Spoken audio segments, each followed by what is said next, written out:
ঠান্ডা মাথায় আজকে রাতের বেলা চিন্তা করবা আল্লাহ পাক তোমাকে কি জন্য দুনিয়ায় পাঠিয়েছেন। একটু চিন্তা করবা, 1 মিনিট একটু চিন্তা করবা যে তুমি পৃথিবীতে নাই, তুমি পৃথিবীতে নাই, তুমি মারা গেছো। চিন্তা করবা তুমি মারা গেছো। এরপর চিন্তা করবা তুমি যে মারা গেছো পৃথিবীর কারো কোনো সমস্যা হচ্ছে কিনা। তুমি যে মারা গেছো পৃথিবী কি থেমে আছে? তোমার পরিবার থেমে থাকবে? তোমার শিক্ষা, তোমার বন্ধু বান্ধব, তোমার আত্মীয় স্বজন কেউ থেমে থাকবে? কেউ থেমে থাকবে না। তুমি পৃথিবীতে থাকো বা না থাকো কারো কিছু আসে যাবে না। আল্লাহ পাক তোমাকে যে পৃথিবীতে রেখেছেন একটা সুযোগ খালি দিয়েছেন, যাতে তুমি আল্লাহর দ্বীনের জন্য কিছু করতে পারো। এটাই আল্লাহ তোমার কাছে চান, আর কিচ্ছু চান না। আর কিচ্ছু আল্লাহ তোমার কাছে চান না। আল্লাহ চান তুমি একজন ভালো মানুষ হও, ভালো মুসলিম হও এবং দ্বীনের জন্য কিছু খেদমত করে পৃথিবী থেকে বিদায় নাও। এই দিন তুমি ছাড়াও বিজয়ী হবে ইনশাআল্লাহ। তুমি থাকো বা না থাকো এই দিন কিন্তু বিজয়ী হবেই। হয় তোমাকে নিয়ে হবে অথবা তোমাকে ছাড়াই হবে। জীবনের উদ্দেশ্য ফিক্স করো। জীবনের উদ্দেশ্য একটাই, জান্নাত। জান্নাত পাওয়ার জন্য যা করা দরকার তাই করতে হবে। কোরআন হাদিস মেনে চলা থেকে শুরু করে আমল করা, আদব আখলাক সবকিছু এর মধ্যে চলে আসবে ইনশাআল্লাহ। আল্লাহ পাক তোমাকে পথ দেখাবেন। আগে তুমি জীবনের উদ্দেশ্য ফিক্স করো। একটা কথা বলি, সবাই তোমাদেরকে বলবে জীবনে সফল হতে হবে।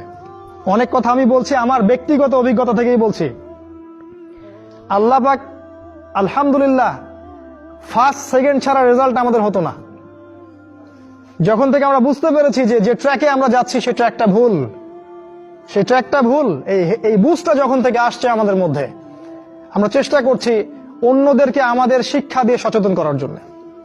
আমরাও ভুল করেছি, ভুলের উপর ভুল করেছি। আল্লাহ পাক যেন মাফ করেন, আল্লাহুম্মা আমিন।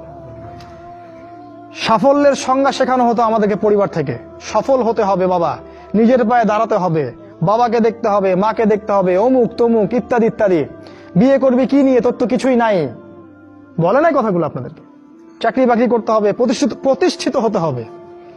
শোনো, সাফল্যের একটা সংজ্ঞা দিয়েছেন আল্লাহ কোরআনে, একটাই সংজ্ঞা, সূরা আল ইমরানের মধ্যে আছে। আজকে আমি সব ডিটেইলস বলার সময় পাচ্ছি না। সূরা আল ইমরানের মধ্যে আছে কুল্লু নাফসিন যায়িকাতুল মাউত, প্রত্যেকটা নফস মারা যাবে এবং কিয়ামতের মাঠে তাদের পুরোপুরি প্রতিদান তাদেরকে দেয়া হবে। এখানে আল্লাহ সাফল্যের সংজ্ঞা দিয়েছেন, ফামান যুহজিহা আনিন নার ওয়া উদখিলাল জান্নাহ ফাকাদ ফাজ। ওই দিন কিয়ামতের মাঠে যাকে জাহান্নাম থেকে বাঁচানো হবে আর জান্নাতে প্রবেশ করানো হবে, ফাকাদ ফাজা, এই ব্যক্তি হচ্ছে সফল। সাফল্যের সংজ্ঞা কোথায় পাইলেন? যদি আমরা জাহান্নাম থেকে বাঁচতে পারি প্রত্যেক ব্যক্তি এবং জান্নাতে যেতে পারি, সেই সফল। এছাড়া কেউই সফল না, এই পৃথিবীর কেউই সফল না, কেউ না। সে যত বড় রাষ্ট্রনেতা হোক, পণ্ডিত হোক, বিজ্ঞ হোক, পণ্ডিত কে হয় হোক, যার দাপটে সারা বিশ্ব কাঁপে, এও সফল না যদি না সে জান্নাতে যেতে পারে।